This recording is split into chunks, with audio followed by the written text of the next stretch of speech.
श्री राम समर्थ.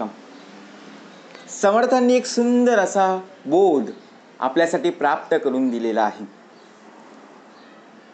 काळ हा अखंड असून सर्वांचा प्रत्यक्षपणे जर पाहायला गेलो, न्यायनिवाडा करणारा कोण आहे? आपण या पृथ्वी तलावर जन्म घेतलेला आहे. जन्माला येतानाच आपल्याला माहीत नव्हतं की हा काळ कोणता आहे, कोणतं युग चालू आहे. कारण कृते जनार्दनो त्रेताया रघुनंदन द्वापारे राम श्रीकृष्ण कलो श्रीपाद श्री वल्लभ. कलियुगामध्ये आपला जन्म झालेला आहे. काळ अखंड चालूच आहे. जर पाहायला गेलो, कृतयुगामध्ये अनेक पुण्याईचे दिवस पाहायला मिळायचे ना. खूप पुण्याई होती तेव्हा, पापच नव्हते हो. हळूहळू बघा त्रेतायुग आलं, 25% पाप वाढलं, पुण्याई कमी होत चालली, कारण 75% आली. द्वापार युग आलं, त्या द्वापार युगामध्ये 50-50 50% पुण्य आणि 50% पाप.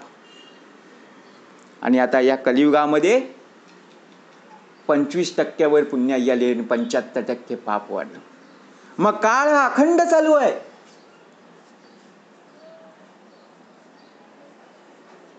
या पृथ्वी तलावर जन्म घेत असताना आपला देह या पुण्याईच्या रूपाने बघा प्रत्यक्षात या पृथ्वी तलावर आला. पाप आणि पुण्याई मिळून आपल्याला जो नरदेह प्राप्त झाला, प्रत्यक्षात न्यायनिवाडा करणारा कोण? आपल्यामध्ये चांगले विचार सुद्धा येत असतात, वाईट विचार सुद्धा येत असतात. लहानपणापासून बघा आत्तापर्यंत आपण मोठे झालो, परंतु न्यायनिवाडा करणारा कोण आहे? जेव्हा लहान असायचो, प्रत्येक वेळी आपण आई वडिलांना कुठलीही अडचण असली की आई बाबांना विचारायचं. त्यावेळी आई बाबा आपल्याला उत्तर द्यायचे. जे प्रश्न पडलेले आहेत ते पूर्णपणे सॉल्व्ह करायचे. आपल्याला काहीच वाटत नव्हतं. हळूहळू काळ बदलत गेला. तोच काळ आहे, बरोबर की नाही? कलियुगच आहे, परंतु दिवस मात्र बदलत चाललेले आहेत. वेळ मात्र बदलत चाललेली आहे. वेळ कोणासाठी थांबलेली नाहीये. कारण न्यायनिवाडा ज्या प्रकारे आपण पाहतो, निर्णय चुकीचा आहे का बरोबर आहे ते पाहणं गरजेचं. कारण काळाबरोबर वेळेबरोबर आपण जर चाललो तर बघा नमस्कार आहे. वेळ कोणासाठी थांबलेली नाहीये. आपण ऐकतो, परंतु त्या वेळेनुसार आपण चालतच नाहीये. जसा आपला भूतकाळ होता, वर्तमान काळ हो आणि भविष्य काळ. आपला भूतकाळ होऊन गेला ना, वर्तमान काळ आपण जगत आहोत. आता भूतकाळाच्या सर्वच गोष्टी आपल्याला माहिती आहेत का हो?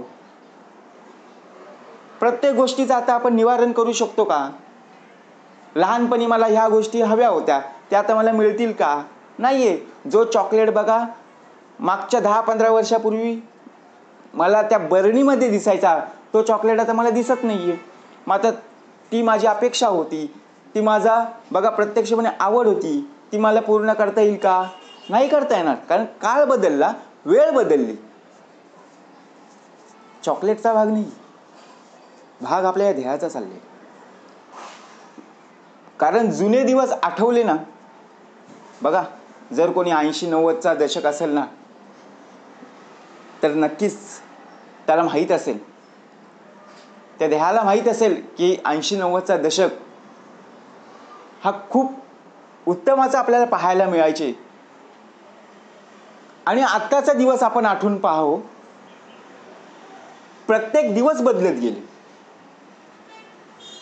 आपण वार तोच आहे, तारीख सुद्धा तेच आहेत, परंतु आपण विचार करतो की संपूर्णपणे जग बदललं, वातावरण बदललं, माणसं बदलली. मग आता विचार करा, पूर्वीचं घर सुद्धा आपलं कौलारू घर होतं, पत्र्याचं घर होतं, मातीचं घर होतं. त्या घरामध्ये सर्वजण एकत्र नांदायचे. याच कलियुगामध्ये आता संपूर्णपणे बदललं आणि त्याच प्रमाणे बघा तिथे आता इमारती होऊ लागल्या. माणसं हळूहळू कमी झाली. कुटुंब पहिले मोठे कुटुंब वाटायचं, आता त्या घरामध्ये फक्त 2 जण आणि 2 मुलं. विचार करा. आपण आपला वर्तमान काळ ज्याप्रमाणे उत्तमाचा चालत राहू, त्याप्रमाणे आपलं भविष्य हे आपल्या हातात आहे. एखादी परीक्षा असते, त्या परीक्षेची तयारी जर आपण उत्तमाची जर करत असू, कुठला प्रश्न केव्हा कधी येईल, कोणता विषय आहे, आपण संपूर्णपणे जर पाहायला गेलो कोणता प्रश्न किती मार्काला आहे हे आपण ठरवतो की नाही, आणि त्याप्रमाणे आपण त्याची उत्तरं लिहित असतो. आता भाग थोडा वेगळा दाखवला समर्थांनी. निबंध आहे, बरोबर की नाही? निबंध असतो की नाही, 10 मार्काला निबंध आहे. आता जर आपण त्याला 1 तास घालवला, आपल्याला मार्क किती मिळणार हो? 10 पैकी 5-6 मार्क मिळतील ना. किती जरी आपण भला मोठा 3-4 पानांचा लिहिला तरी का 10 पैकी 100 गुण मिळणार नाहीये. मग बाकीचे प्रश्न सुद्धा आपल्याला सोडवायचे आहेत, न्यायनिवाडा करायचा आहे. मग आपण कोणत्या प्रश्नाला किती वेळ द्यावा हे महत्त्व आहे. मग प्रत्यक्षात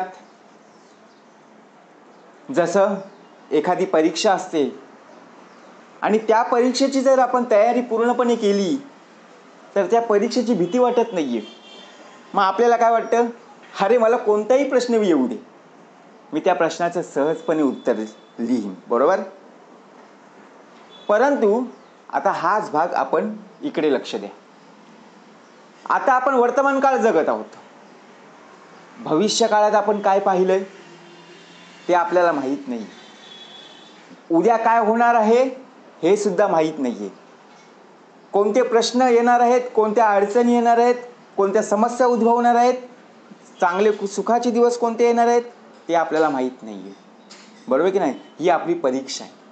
परंतु जर तुझ्या देहाने प्रत्यक्षात जर वर्तमान काळ जर उत्तमाचा आणि त्याचप्रमाणे नामस्मरणामध्ये जर तुझा वर्तमान काळ असेल ना, तर भविष्याची चिंता करत बसू नकोस. भविष्य तुझं हे उज्ज्वलच असणार आहे. कारण संपूर्णपणे न्याय निवाडा करणारा प्रत्यक्षात युगाचा मालक आहे. कारण आपण परीक्षेला मार्क हे सर आणि टीचर देत असतात ना, त्यांच्या हातात असते परीक्षा, बरोबर. किती कोणाला मार्क द्यायचे आहेत, कसे पेपर लिहिलेले आहेत. मग तसंच आपल्या देहाची जी परीक्षा आहे ना, त्याला सुद्धा आपण किती योग्यतेचे आहोत हे सुद्धा परमेश्वर पाहत असतो. कोणाला कधी कमी लेखलं नाही हो परमेश्वरांनी. कोणाला कधी काही कमी दिलेलं नाहीये. देणाऱ्याचे हात 1000 आहेत, मात्र आपल्याला घेता आलं पाहिजे. काळ अखंड चालू आहे. प्रत्येक काळामध्ये पुण्याही आहे, पाप सुद्धा आहेत.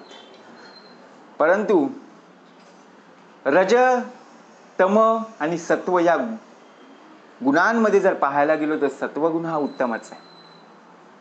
मग तसंच ज्ञान, वैराग्य आणि सामर्थ्य या त्रिवेणी संगमावर आपल्याला उभं राहायचं आहे. सर्वांचा न्याय निवाडा करत असताना